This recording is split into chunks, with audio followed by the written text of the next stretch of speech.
Oh my gosh. This has been a crazy, crazy year. Life is crazy. And I'm just thankful that we have books. You know, because amidst all the craziness, at least you can always open a book and escape for a little while, right? That's the idea. Anyway, hi, welcome back to L Space, or welcome to L Space if you're new. Where have you been? Glad that you're here. My name is Tristan, and today I am going to be doing my best books of 2024 as of yet.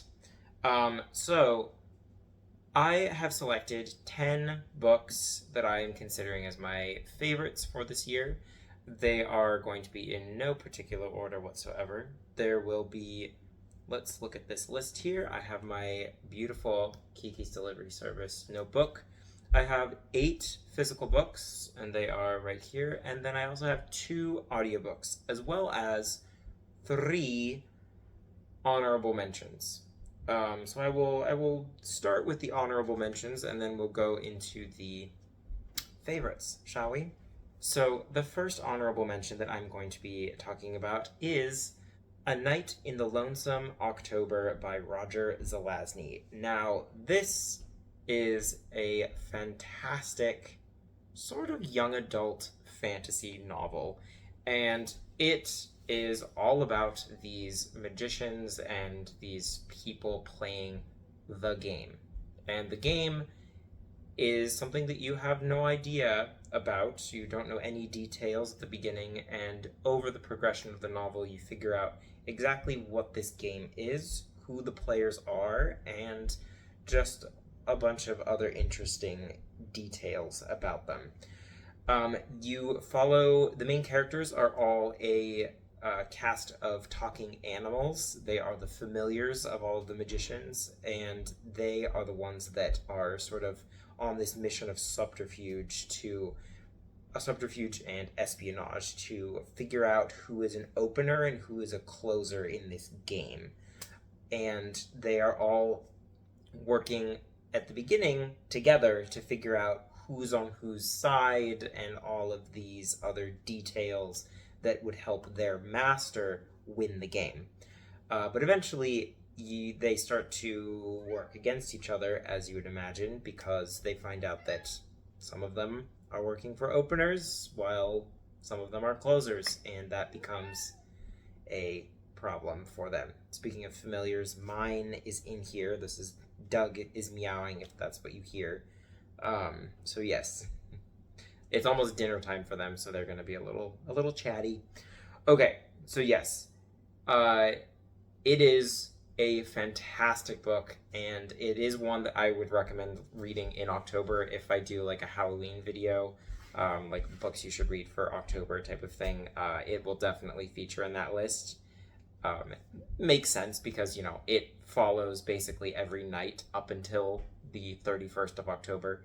And yeah, it's just a lot of fun. I really like that book, and the audiobook was also quite good. All right, next in the honorable mentions is going to be The Light Fantastic by Terry Pratchett. And Doug is using the litter box, so I'm going to pause for a second. All right, we're good. So, The Light Fantastic by Terry Pratchett is the direct sequel to the first book in the Discworld series. It is about the wizard Rincewind and Two Flower, the first tourist on the Discworld, trying to circumvent some interests that are attempting to capture Rincewind and unleash this world-ending spell that he's got trapped in his head. And it's very funny. You like all of Terry Pratchett's books are very funny. They make a lot of plays on tropes, and they invert tropes. They make fun of things in just like the best way. They poke fun at a lot of things, and it's just a lot of fun. It was a really good follow-up to the first book. I think that with The Color of Magic being the very first book, Pratchett was still kind of figuring out what he wanted to do with the series. The Light Fantastic feels a little closer to what ends up becoming the beloved Discworld series, which is very near and dear to my heart. It is my favorite after all. So I had to put that in here, but also because I very much enjoyed it. I thought it was a very funny book. I thought it was very fun. It's fairly short, too, so I can definitely recommend that if you're looking for a quick, lighthearted, fun fantasy romp. Next is another audiobook. I'm looking down at my notes, obviously, that's why I'm not looking at the camera. Also, you know, a little bit of camera shyness here, so I don't look at the camera as often as I should, probably. Anyway, Homestretch by Graham Norton. Graham Norton, as I think many people know, is a TV host. He hosts a talk show where he talks to celebrities and things like that in Ireland and just the UK, in general, the British Isles, as they were. And he is also an author, and he writes really, really good Irish fiction with a lot of great queer representation, and that is exactly what this book is.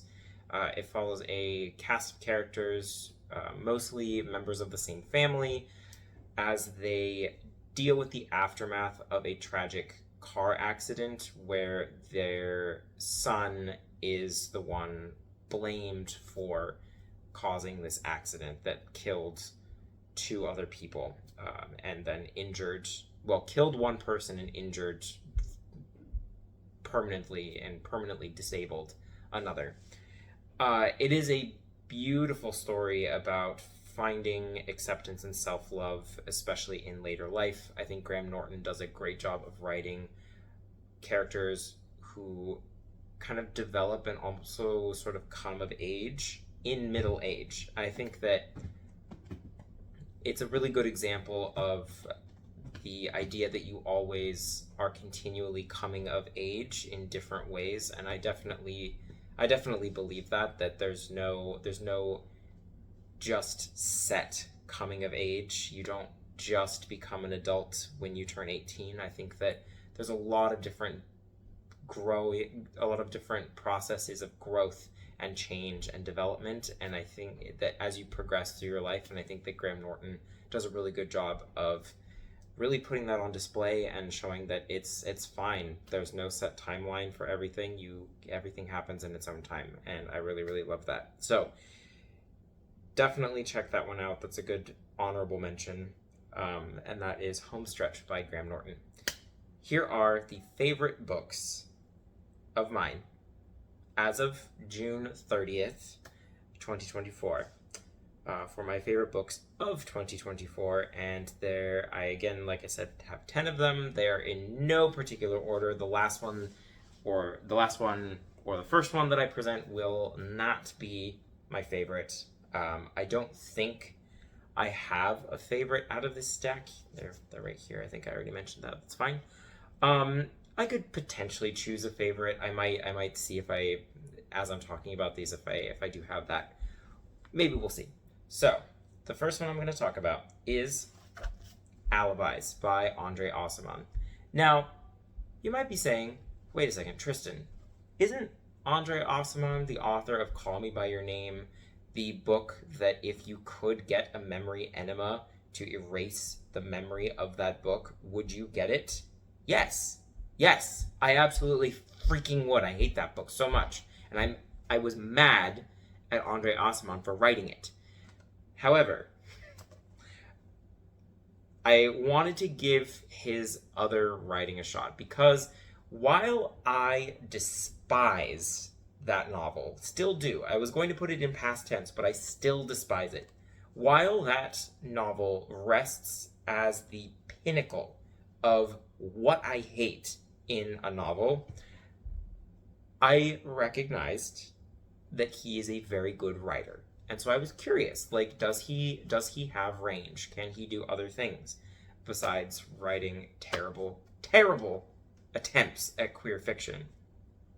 And it turns out, yes, he can, because this is on my now favorites of 2024 list of books. So this is billed as Essays on Elsewhere, and it's really kind of a bunch of like travel essays, and they are reflections of time and place and memory and all of the things that come to Aciman as he is living in places, or as he is in as he's traveling to different places.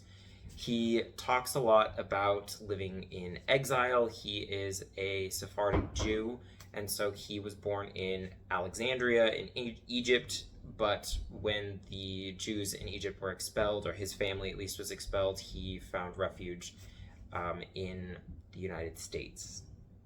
There may have been a stopover somewhere. He lived in Rome for a while, so that's maybe a stopover. But anyway, he talks about La Place des Vosges in Paris. I have no idea how you say that in English.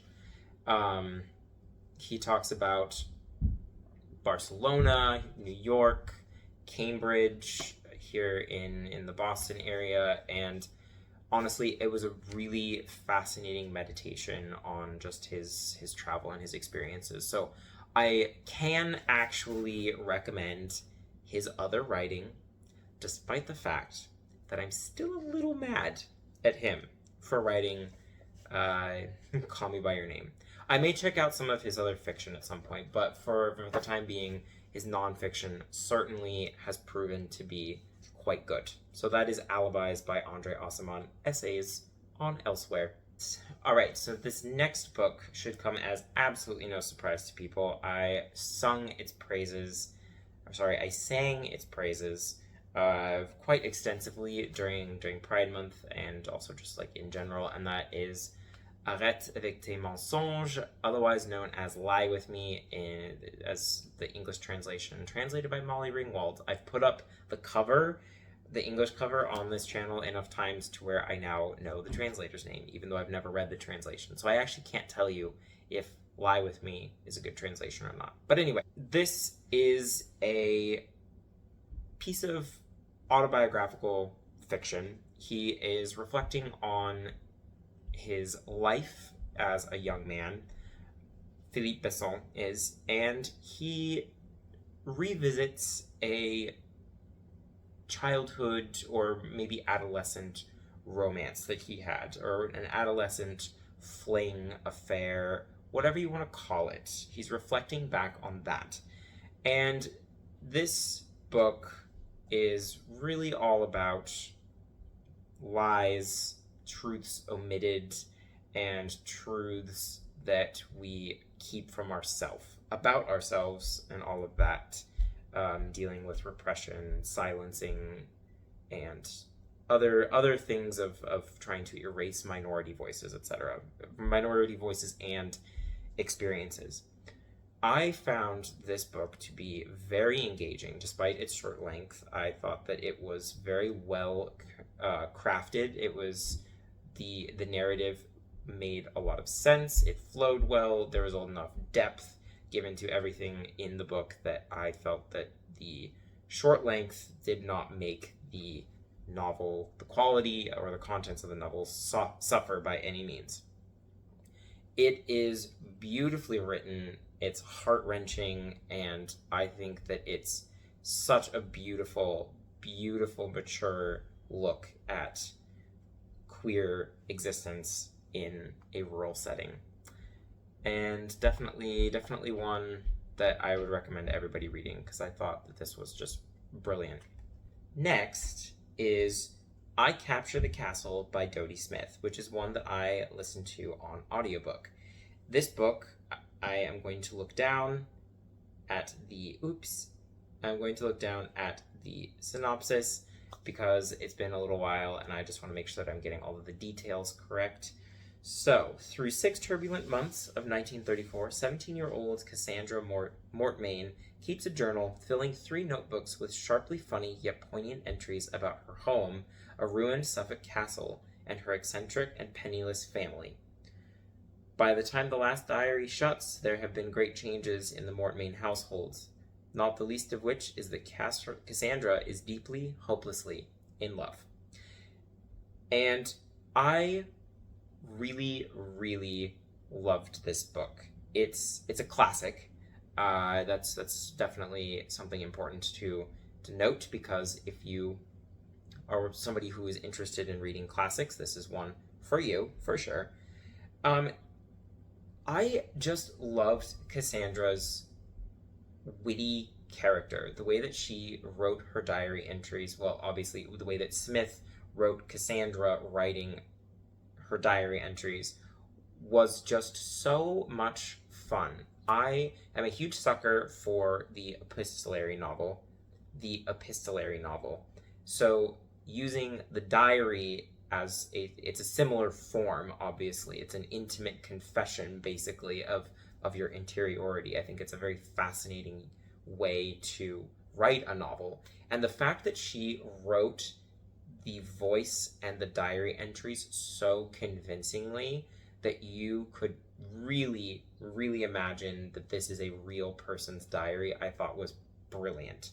I also think that it is a lovely piece of feminist literature. I think that whether or not you could actually count it as feminist or like proto-feminist, whatever you want to call it, I think that the way that Cassandra is the one who is in charge of her own destiny in most ways in the book is very fun to read, and very something that it's a rewarding read too. It's a little longer. It's like 400 pages according to, well, it's 408 pages according to Goodreads. I listened to it on audiobook, but it did not feel like however long it was. It felt like it went by so fast because I was having so much fun with it. So definitely recommend that one. That was a huge favorite. And yeah, that book was just so much fun. Hi, Doug. Yeah, hello. I don't know if we can show people that you're up there, but Doug's here. Next is As Long as the Lemon Trees Grow by Zoulfa Katouh. I just loved this book. I think that Katouh really did something special by writing a harrowing story of people trying to survive a war zone in Syria, and taking that story and making it a young adult novel. And really not shying away from the horror and the harrowing detail that one would expect in a novel about the Syrian civil war and the Syrian conflict. And I just found that all of the characters in this were very engaging. They were very strong, well developed, and the overall message of finding hope in bleak circumstances was just really empowering, and I think that it was a really beautiful book overall. It just also, physically, it is a gorgeous book. Like, look at this thing. I just love that this is on my shelf. Not just because it's pretty, but because it's also a beautiful story. I also loved the Studio Ghibli references. I felt that it was very similar to Grave of the Fireflies, however, nowhere near as devastating as Grave of the Fireflies. That one knocked me out for like 2 weeks. This one ends on a more hopeful note than that movie, for sure. But yeah, this is definitely one that I felt very lucky to read. I am very grateful that this one landed in my lap and that I was able to get to it finally. So that was As Long as the Lemon Trees Grow by Zoulfa Katouh. Definitely a favorite of this year. Next is a book from before I started doing BookTube, and that is The Bee Sting by Paul Murray. Now, you will probably recognize this one because this one was everywhere. And this was nominated for the 2023 Booker Prize. It did not win. And one of the funny things about the Booker list that year was that there were more people on the list named Paul than there were women. When I say funny, you know what I mean. Anyway, this book is a polyphonic narrative following the four members, rather, of what's the name of the family? The Barnes family. So we follow Dickie, Imelda, Cass, and PJ as they try to navigate their economic failings, the failing business that their father owns, the economic ruin that is about to hit them, and the sort of dissatisfaction that they have with their current situation as a family in general. This is, as the name kind of suggests, it's a play on the butterfly effect. So it's all about what can you go back to the moment that led to all of the things collapsing, and Doug using the litter box again. So I'm going to pause one more time. The thing that I loved about this book, I actually don't remember where I left off, but anyway, oh yes, beasting. So it's all figuring out what led up to the moment that really caused this family's hardships or dissatisfaction, unhappiness in general, to snowball into the situation that they are currently in. The thing that I loved about this book was that each character was written so convincingly, and each character was a different sort of literary style. For example, Imelda's section is written entirely without punctuation at all. Like, no commas, no quotation marks, no periods, nothing. And it's just like a steady stream of events happening one after another. And at first it's jarring, but obviously you get used to it.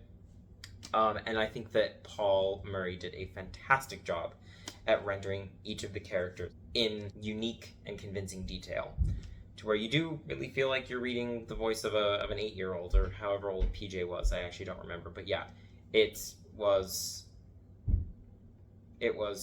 beautiful, it was funny, it was heartbreaking, and the ending is just fantastic.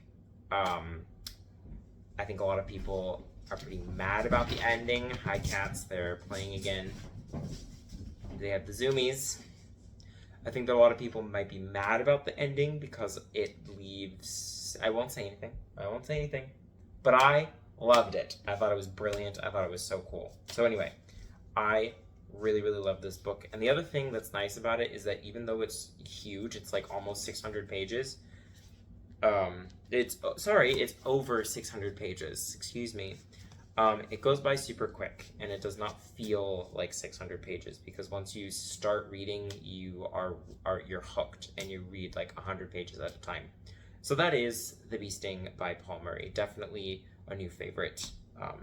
Probably book in general, but definitely one of my top 10 favorites of the year. All right, sticking with prize-nominated fiction. So let's talk about Enter Ghost by Isabella Hammad. So this was nominated for the 2023 Women's Prize. Women's Prize for Fiction. And this has ended up being one of my favorite books of all time. Definitely top 10 favorite books of all time because of its voice. Because of its writing, the things that it did from a literary standpoint, and also the treatment of the political and sort of the political and social things that it touches on. So it follows Sonia Nasir, who is sort of in a rut, probably creatively, professionally, amorously, and she goes back to Haifa to visit her sister, and once she gets there, her older sister Haneen, once she gets to Haifa, she gets roped into being involved with a production of Hamlet that they are going to put on in the West Bank of occupied Palestine. So, this book is brilliant because it is not one that really takes sides, even though Sonia and Hanin are they are Palestinian Christians. But also they are expats, so they were born elsewhere. So Sonia, for example, is a British citizen, a British naturalized citizen, and was not born in Palestine. Is that right? She was not born in Palestine, but she is a Palestinian by descent. And so the fact that she's coming to Palestine from a different country, there's a lot of interesting things with diaspora in here. And then she doesn't, like I said, I'm getting off track, but she does not take sides in the way that she explores the tensions that exist in Israel and occupied Palestine. She brings in a lot of different perspectives, people who live in the West Bank, people who are Israeli citizens and live on the Israeli side of the occupied land, and then also there's also people who are outside of Israel. They are Palestinians, and so they are under the Palestinian Authority, and they are not Israeli citizens. And there's a lot of red tape and just imperialist BS that they have to deal with when trying to go in and out of the Israel side of the land. So anyway, this is all about the sort of art as a means of resistance, a means of dissension, and also a means of connecting to your own culture. And I thought that this was a fantastic book. I have never, ever read a book that has dialogue written as well as this one. So, if for no other reason, read it for the dialogue. And also, the stuff about Hamlet in here is just fascinating. So yeah, that's Enter Ghost by Isabella Hammad. I will for sure be reading her other book, The Parisian, by the end of the year. 4 more to go. My goodness, this is a long video. Okay, so next is going to be Small Joys by Elvin James Mensah. And this book is just delightful. Let me read you the synopsis so I can get all of the details correct. So it's 2005, and Harley has dropped out of college to move home back to rural England, where he works a dead-end job at a movie theater. Estranged from his father and finding every attempt at happiness futile, Harley is on the verge of making a devastating final decision. Fortunately for him, things don't go according to plan, and his attempt on his own life is interrupted by his new roommate, Muddy. And this book is really all about love and finding joy in the connections and the people that you fill your life with. It also has one of the most attractive male characters I have ever experienced in fiction, and that is definitely Finley. I've never had a fictional crush. It's not really been a thing. So the fact that this exists for me now is a little unfamiliar. I don't really know what to do with myself. I kind of want to go back and reread the book just so that I can spend more time with him, and that feels really weird for me to say. So, if for no other reason, read it for Finley. But also, it's a really, really lovely book about a great found family. It's one that is really insightful about masculinity and finding queer joy in general. Because I think that a lot of queer fiction tends to be on the melodramatic and devastating side of things, and for good reason. But this one is certainly about queer joy, and I think we need a lot more of that. So I was very pleased And, well, more than pleased. I was thrilled to find this one, and I'm so glad that I read it because it's just fantastic. So yeah, that's Small Joys by Elvin James Mensah. And I listened to it on audiobook, and I can definitely recommend the audiobook version because the narrator is very, very good at doing all of the characters' voices and making them very unique. So those are the two. I've done the two audiobooks, so now we're just doing physical books. We have 3 left. So next is The Long Way to a Small Angry Planet. And are we surprised that this made it onto my top books of the year so far? We really shouldn't be. This is a cozy sci-fi space opera that follows a crew of people as they make their way to establish a wormhole channel between a distant world and the main part of their galactic alliance thing.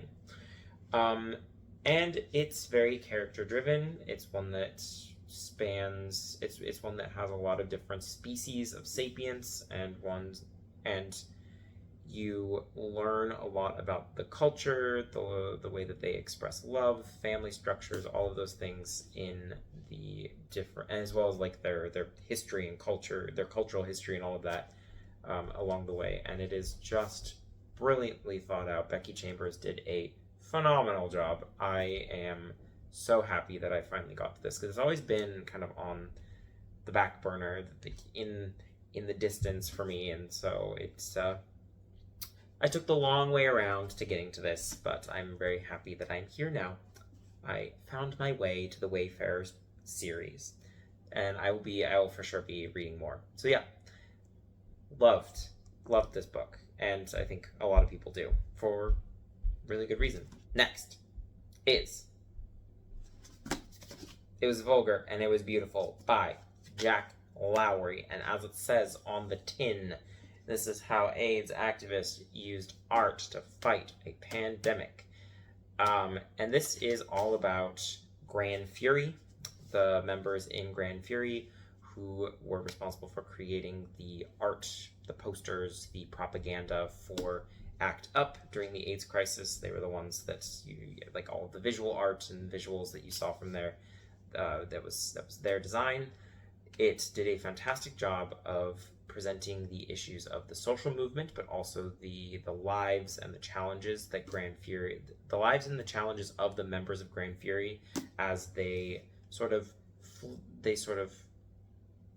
ebbed and flowed in their involvement in the movement, and the analysis of each of the works that they produced was also very interesting in this book, and I thought that Lowery did a fantastic job at analyzing each of the pieces of art, and I found those pieces very interesting.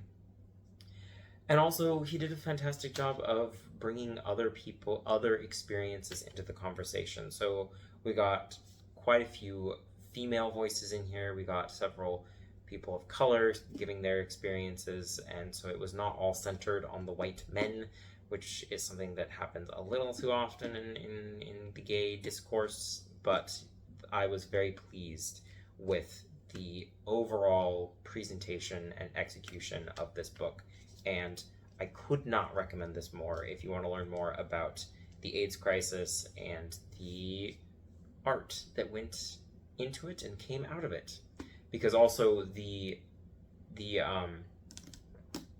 lot of the messaging and the methodology that they used, or the methods that they used for producing art, can be very easily seen in the current protests against arming Israel and the genocide that is taking place in Palestine. So I think that the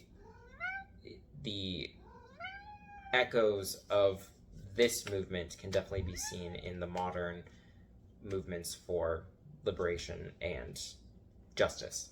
So anyway, that is It Was Vulgar and It Was Beautiful, and I thought this book was both of those things, and I loved it. Okay, last, but certainly not least, is The Tainted Cup by Robert Jackson Bennett, and this is a fantasy Sherlock Holmes style book, a murder mystery with plants and giant leviathans breaking down walls. Sounds like a lot, and it is, and yet it's done super well. So in this book, you are following what is called an engraver. So in this world, the Canaan Empire has mastered life in all its forms, etc. They can manipulate biology and chemistry, biochemistry, if you will, into growing new limbs. You can take these drafts to get perfect memory, which is what the main character has, Dinios Cole, or just Din. He's what is called an engraver. He has perfect memory. And then there's also Anna, who is the sort of Sherlock Holmes style character. She has a bunch of her own little secrets and quirks.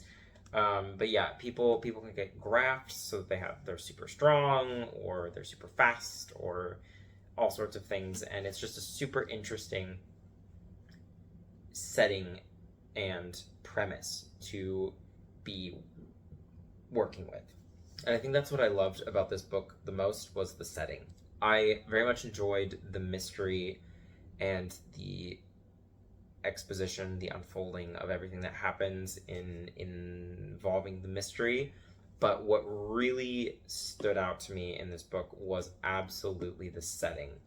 It's damp, it's overgrown, everything is plants. It's so atmospheric, and I thought that Bennett did a fantastic job at giving us a richly detailed setting in what is honestly not a very long book. It's about 400 pages, and it goes by so fast.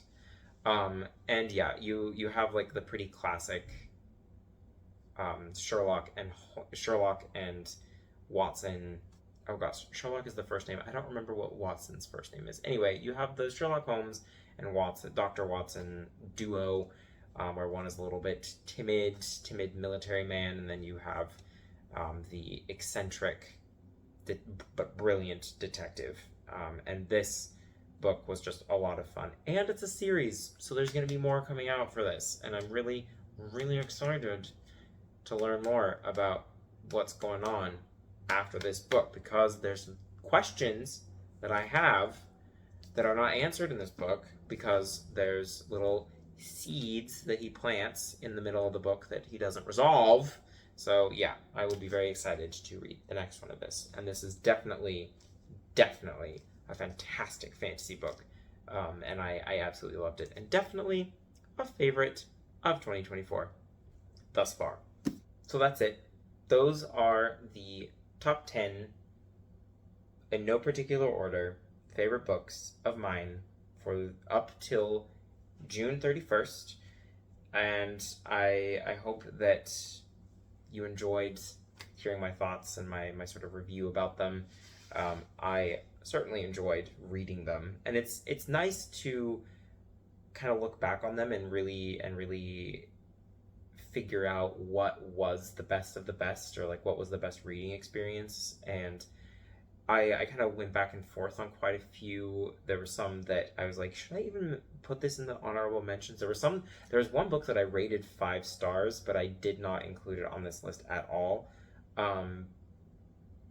Because I think my 5-star rating sometimes is about not only my enjoyment, but also like the quality of the book, like the craft and everything. Anyway, this video is getting too long as it is, so I am going to stop talking, and I am going to wish you a very happy day. Let me know what you think of the books that I talked about, if you've read any of them, what your thoughts on them were. What were your favorite books of the year thus far? I definitely have enjoyed watching people's wrap-ups of those on their channels. But if you don't have a channel and you've read some good books this year, you should definitely let me know in the comments, because that's kind of what that whole section is for. So anyway, thank you so much for watching.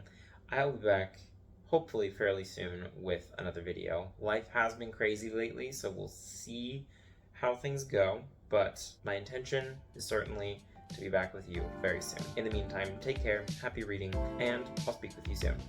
Bye.